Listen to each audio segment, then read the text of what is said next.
আসসালামু আলাইকুম সুপ্রিয় খামারি ভাই বোনেরা, আজকে আমরা চলে আসছি শরীফ ভাইয়ের খামারে। এই জায়গাটার নাম কি? হ্যাঁ, আলগাঁও। আপনি কি নাম আপনার? মোহাম্মদ সাকিব ভাইয়ের সাথে আমরা আজকে জানবো এখানে কতগুলো মুরগি আছে। 5,000 না? রানিং সবগুলো না? কয় সাইডে? এই যে দুই পাশে এখানে কতগুলো আছে? এই দুইটাতে 5,000, আর ওই পাশে ওইগুলাতে অল্প, ওইদিকে অল্প না? তাহলে এই যে লেয়ার মুরগি লালন পালন করতেছে, আজকে কেমন পাচ্ছে দাম? আজকে দাম কত করে দিচ্ছেন মুরগির ডিম? ডিমটা এখন মানে কেজি হিসাবে এটা আপনি 340 টাকা কেজি এখান থেকে যেতেছে। আচ্ছা, 40 করে দিচ্ছেন কেজি হিসাবে মনে করেন যে যাইতেছে আর কি। আচ্ছা, তো এই যে শরীফ ভাই মুরগি কত বছর ধরে আপনার লালন পালন করতেছেন? এটা 12-13 মাস হয়ে গেছে। এটা 12-13 মাস। আর আপনার এই ফার্মের সাথে আপনি কত বছর ধরে আছেন? 5 বছর ধরে। 5 বছর ধরে আছেন না? তো এই যে কিভাবে এই যে খাবার দাবার এগুলো কিভাবে দিচ্ছেন? এগুলা কি খাবার? আগাতা ফিটের খাবার না? এটা 2 বেলা দিতে হয় আর কি। আচ্ছা। আর পানির সিস্টেমটা কি নিপল সিস্টেম? Nipple system. ও আচ্ছা, যে প্রত্যেকটাতে নিপল সিস্টেম, ওই যে অনেক ট্যাঙ্ক সিস্টেম করে অটো সিস্টেম করা আছে না? আচ্ছা, পানিটা দেওয়া লাগে না, শুধু খাবারটা দেন না? কয় বেলা খাবার দেন এগুলো? খাবার দিয়ে 2 বেলা। 2 বেলা খাবার দেন না? কতগুলো লাগে? এই কত 5,000 না? কয় বস্তা লাগে? এটার ভেতরে লাগে আপনার 7 বস্তা। 7 বস্তা লাগে 5 বস্তা। আচ্ছা, 2 বেলায়। এখন মুরগির খাবার দাম কত করে জানেন আপনি? খাবারের দাম তো এখন 2900 টাকা। 2900 করে না? হ্যাঁ। আচ্ছা, তাহলে আপনি প্রতিদিন 5,000 মুরগিতে কতগুলো ডিম পান?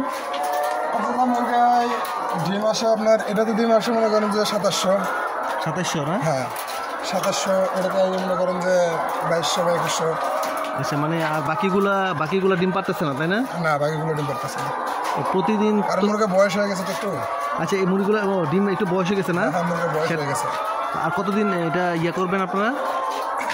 আরো কতদিন থাকবে এই ডিমের ইয়েটা? এটা হাইস্ট আর 2 থেকে 3 মাস আছে। ও আচ্ছা, তারপরে মানে প্রায় শেষের দিকে। বুঝছি। তারপরে আপনার মুরগিটা বিক্রি করে দেবেন, তাই না? ওই যে কেজি হিসাবে যেটা লেয়ার মুরগি বিক্রি করে বাজারে, ওই ইয়াতে না? আচ্ছা। ও ডিম মনে সব উঠে ফেলছেন না? ও ডিম এটা ভেঙে গেছে, ও খেয়ে ফেলছে না? আচ্ছা, কিছু ডিম নষ্ট হয়, তাই না? এটা কি? এটা ও আচ্ছা, ছোট ডিমও পারে না? বড়ও পারে, মাঝে কিছু ছোটও পারে, তাই না? আচ্ছা, কিছু ডিম নষ্ট হয় না, ও ঠোকরা নষ্ট করে দেয়। হ্যাঁ, বয়স বেশি তো, এই কারণে ঠোকরা খায় ফেলে। আচ্ছা। ওই যে একটা ছোটো ডিমও পারছে। তো আচ্ছা, আসলে আমি আসছি, এই কি একটা মুরগি 3টা ডিম পারছে নাকি? না, 3টা ডিম পারছে। তো এই যে আপনারা যে খামার লালন পালন করতেছেন, আসলে শরীফ ভাই কি লাভবান হচ্ছে আসলে খামার করে? যারা নতুন বেকার আছে, মনে করেন বিদেশ থেকে আসছে বা কি করবে, অনেকে চাচ্ছে যে মুরগি লালন পালন করবে। হ্যাঁ, তো ওদের উদ্দেশ্যে যদি আপনি বলেন যে কীভাবে লালন পালন করতে পারে বা কীভাবে লালন পালন করলে লাভবান হবে? তো লাভবান এখন আগের মতো তার এখন ব্যবসা নেই, তাই নাকি? হ্যাঁ, আগের মতো তার এখন ব্যবসা নেই। এখন এই যে বস্তার যে দাম, খাবারের দাম বেড়ে গেছে, তাই না? খাবারের দাম বেশি, ডিমের দাম মনে করেন যে মানে ওটার সাথে কোনো তুলনা হয় না আর কি। আচ্ছা, খুব কম বেশি, খুব আপ ডাউন করে না? আচ্ছা, তো না, যদি খামার করে আসলে যদি লাভবান না হতো, তাহলে তো আপনাকে করতেন না, তাই না? লাভ তো হালকা পাতলা থাকবেই, লাভ ছাড়া তো ব্যবসা করা যাবে না। আচ্ছা। এখন মুরগির ব্যবসা অনেক বড় রিস্কের ব্যবসা। যে কোনো সময় একটা মনে করেন রোগ যদি ফ্লু, যদি বার্ড ফ্লু বা কোনো ধরনের চলে, এটা মনে করেন যে নেওয়া যাবে না, শেষ। হ্যাঁ, তখন আপনার এই যে প্রোডাকশন যেটা আছে, ফুল প্রোডাকশনটা ফুল প্রোডাকশন সহকারে বিক্রি করে দিতে হবে। তখন লস পুরো ধরা। মানে রোগবালাইটার দিকে একটু বলে আসে না, আর রোগবালাইয়ের দিকে খুব সাবধান সচেতন থাকতে হবে, তাই না? এইটা হচ্ছে সবচেয়ে বড় একটা রোগবালাই হলে তোর আপনার পরিশ্রম কামলার মনে করেন যে পরিশ্রম বেশি হয়ে যায়। হ্যাঁ, কিরকম? যেমন যে আপনার এখন মনে করেন কোনো রোগ ব্যায়াম নেই, কোনো কষ্ট নেই, শুধু 2 বেলা খাবার দিচ্ছেন। 2 বেলা খাবার দিচ্ছে, পানি তো অটোই আসছে, তাই না? আর ডিমটা উঠাচ্ছেন, এই তো। আর পুরান খাবারটাকে উঠাই দেন না? পুরান খাবার উঠাতে হয় না, কারণ 8 দিন পরে বা 7 দিন পরে মানে একবেলা খাবার না দিলে খানা কাছে খাওয়া। ও আচ্ছা, 1 সপ্তাহের মধ্যে একদিন একটু গ্যাপ দেন না? খানা এরকম পরিষ্কার করে খাওয়া, পরিষ্কার করে। ও আচ্ছা, 1 সপ্তাহ পরে একটু গ্যাপ দেন না? একবেলা খাবার মনে গ্যাপ দেন না? গ্যাপ দিলে ওই মোটামুটি সব একদম পরিষ্কার করে ফেলেন।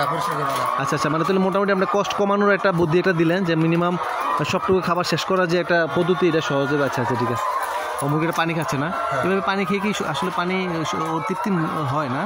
তৃপ্তি হয় এখন, তারপরও এখন সিস্টেম বাইর করে হালাইছে, আধুনিক সিস্টেম, তাই না? হ্যাঁ, এখন সিস্টেমটা ক্লিয়ার করা আছে। আচ্ছা আচ্ছা আচ্ছা, এখন যেটাই তৃপ্তি মেটে আর কি। বেশি করে বাংলা ভাইপে আপনার বাংলা ভাইপে এরম যখন থাকে, ওটার ভিতরে তো মুখ মানে মাথা দিয়া নাড়া দিয়ে খেতে পারে, এটা তো নাড়া দিয়ে খেতে পারতেছে না, একটু একটু করে খাচ্ছে। হ্যাঁ, মানুষও তো মনে করেন যে মাথা যখন দিয়ে আমরা পানি খাই, একটু মাথার পানি দিই, ভালো লাগে, এটা তো আর দিতে পারতেছে না। বুঝছি বুঝছি বুঝছি বুঝছি, মানে ওই যতটুকু দরকার ওটুকু খাচ্ছে, কিন্তু আর একটু বেশি পাইলে আর একটু বেশি খাইতো, তাই না? আচ্ছা, তো আপনি এই যে খামার পরিচালনা করতেছেন, মোটামুটি কোনো তেমন তো কোনো জাস্ট খাবার দাবার দেওয়া, দেখাশোনা করা, মুরগি ডিম সংরক্ষণ করা, এই তো, তাই না? এর চেয়ে বেশি না। আর রোগ হলে তখন একটা ঝামেলা বেশি, যে একটু ঝামেলা বেশি। আর এই যে নিচের এই লিটারটা, এটা কতদিন পর পর পরিষ্কার করেন? এটা ডেলি দিন করে, কারণ ছিল না দেখতে করতে পারি না। কীভাবে পানিতে পরিষ্কার করেন না? হ্যাঁ, পানি দিয়ে পরিষ্কার করেন। পানি দিয়ে না? পানি মেরে দিলে চলে যায় না ভিতরে ঢুকে? ফেলা দিতে হয় আর কি। আচ্ছা আচ্ছা আচ্ছা। আর এই ময়লাটা গিয়ে আপনারা একটা গর্তের মধ্যে ফেলাইতেছেন না? ড্রেনে যায়, ড্রেন থেকে ফিশারিতে যায়। ফিশারিতে ডাইরেক্ট ময়লাটা কি ফিশারিতে দিচ্ছে? হ্যাঁ, এখান থেকে ফিশারিতে যায়, একটা ফিশারি আছে ওখানে এক্সট্রা। আচ্ছা আচ্ছা, ওটাতে কোনো কাজ হয় না, মাছ টাছ হয় না? মাছও তো দেয় আবার। আচ্ছা আচ্ছা আচ্ছা, এখানে পাইপ দেওয়া আছে, মাছও যাবে, মাছ না। আচ্ছা আচ্ছা। মাঝখানে কিন্তু মুরগির ডিমের দাম অনেক বাইরে গেছিলো, হ্যাঁ, ওই সময় কিন্তু মোটামুটি যারা খামারি তারা কিছু পয়সা পাইছে, কিন্তু এর পাশাপাশি ফিড মিলের তারাও আবার খাবারের দাম বাড়া দিছে, তাই না? এই জন্য আসলে খামারিরা একটু সমস্যা, যে আসলে খাবারের ডিমের দাম বাড়লে খামারি মানে একটা লাভবান হবে, ওই সময় আবার ফিড মিলে তারা আবার খাবারের দাম বাড়ায় যায়। খাবারের দামটা আগে অনেক কম ছিল, অনেক কম ছিল। এই পাখাগুলো মানে গরমকালে, শীতকালে তো লাগে না, তাই না? এগুলো শীতকালে লাগে না। মানে গরমকালে কি সবসময় লাগায় রাখেন না? গরমকালে সকাল 11টার সময় ছেড়ে দেয়, আবার মনে করেন যে 2টার দিকে 1টার দিকে বন্ধ করে দেয়। আচ্ছা আচ্ছা আচ্ছা, শীতকালে তো লাগে না, তাই না? শীতকালে লাগে। আচ্ছা, তাহলে শীতকালে আপনার কারেন্ট বিলটা কম আসতেছে, তাই না? এই মোটামুটি একটু সেফ। শীতকালে একটু কারেন্ট বিলটা কম আসে। দেখি কি ঠিক আছে না? বসে রয়েছে। ডিমটা কি রাত্রেবেলা কখন পারে ডিমটা আসলে? ডিমটা সকাল থেকে 10টার মধ্যে বাইরে হালে আর কি, 10টা 10:30টার মধ্যে ওরা কমপ্লিট দিয়ে দেয়, তারপরে 11টার সময় আমরা ডিম তুলতে ঢুকি। আচ্ছা আচ্ছা আচ্ছা, এই যে অটো সিস্টেম, তাই না? পানি মানে অটো সে ফিল করবে এবং যতটুকু পানি লাগে অতটুকু পানি যাবে, অতটুকু ফিল করে দিবে, তাই না? এটা তো 10 লিটার আর কি। 10 লিটার, দুইটা 20 লিটার না? 20 লিটার। এই 10 লিটার দিক অল টাইম যাচ্ছে, ফিল হচ্ছে। ওখানে ট্যাঙ্কি আছে, ট্যাঙ্কিতে ফুল আছে। আচ্ছা আচ্ছা, ওইটা থেকে আস্তে আস্তে এটা আসতেছে, এর থেকে চলে যেতেছে। আচ্ছা আচ্ছা আচ্ছা। আর এই পানি সিস্টেমে তো মোটামুটি সুবিধা ভালো, তাই না? এতগুলো মুরগির পানি খাওয়ানো তো অনেক কষ্ট, অনেক সময় দরকার, পাইপ দিয়ে, ম্যানুয়াল দিয়ে। তাহলে মানে আধুনিক প্রযুক্তি ব্যবহার করাতে মুরগির জন্য ভালো হয়েছে, আপনাদের জন্য সহজেই ভালো হয়েছে, তাই না? মানে প্রযুক্তি অনেক সহজ করে দিছে। রাত্রে কাজটা মনে করেন যে সেভ হয় আর কি। রাত্রেবেলা 2 ঘন্টা কাজ করে কীভাবে সেভ হলো? ওই যেমন পানি পাইপ থাকলেই এটা তো আবার মোছা লাগে, পানি মানে শ্যাওলা করে পানি মুছে ফেলা লাগে, এখন তার মুছে ফেলা লাগতেছে না। অটো সুন্দর একদম। আর এই পাইপ সিস্টেম কি কখনো পরিষ্কার করেন এগুলো? এটা পরিষ্কার করা হয়, এটা যে পরিষ্কার করবো, কিন্তু এখন পরিষ্কার করি না আর কি। আচ্ছা আচ্ছা আচ্ছা, মানে মিনিমাম কতদিন পর পরে পানির ট্যাঙ্কগুলো পরিষ্কার করেন? মাসখানেক পর করি, কারণ মাসখানের মধ্যে শ্যাওলা হয় না এতটা একটা। আচ্ছা আচ্ছা, 2 মাসের মতো হয়ে গেছে। আচ্ছা আচ্ছা, মানে সময় পরিষ্কার করতে যাচ্ছি, মানে সময় পাইতেছে না, করতে পারতেছে না একটু। আচ্ছা আচ্ছা আচ্ছা, না এর পানি কিন্তু মেইন একটা সমস্যা। পানি যে শ্যাওলাটা পড়ে যায় না, ওইটা থেকে কিন্তু আস্তে আস্তে বিভিন্ন ধরনের রোগ বালাই, পানির এই যে লাইনগুলা, তারপরে এই যে ট্যাঙ্কগুলা একটু পরিষ্কার পরিচ্ছন্ন রাখলে সবচেয়ে ভালো। এটা অলরেডি শ্যাওলা দেখলেই পরিষ্কার করে দেন, মনে হয় যে ময়লা হয়ে গেছে খুব। আচ্ছা আচ্ছা, আপনি এই জায়গায়